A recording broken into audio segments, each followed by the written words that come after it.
جواب سوال 1. با اینا رو از کجاش در آورده میفهمم خداوندا. چی میگی تو؟ والا من نظر خاصی برای سوال 1 ندارم، ولی سوال 2 شاید بتونم یک مقداری بهت کمک کنم.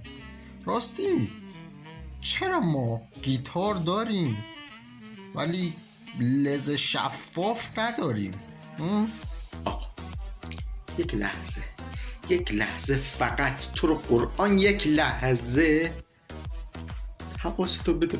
امتحان یه چیزی از تو در بیاد، من اینو بنویسم. خدا وکیلی خیلی خیته. ببین جفتمون خیت میشیم ناموسن. اوکی هوا تو دارم، برو تا تش باهاتم. فقط قبلش من یه سوال ازت بپرسم، ذهنمو درگیر کرده. تو میدونستی امروز میشه فردای دیروز و دیروز فردا که خود فردا میشه دیروز فرداش؟ خدا وکیلی چرا؟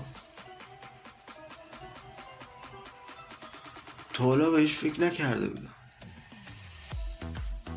چطوره که ما مرداب داریم ولی زن آب نداریم؟ راست میگی. ولی بیا یه دقیقه به این گوش بده، من این سوال 1 رو بنویسم، بعد تو هر گویی که دلت خواست بخور.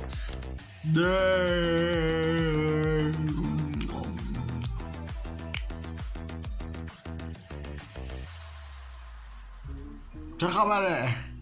چی میگید شما دوتا هم بالا نمیذارید بخوابیم؟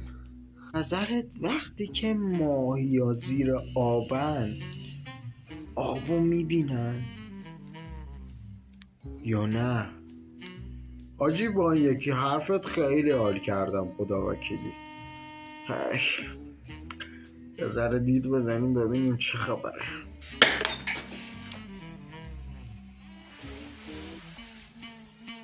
پسر چه کون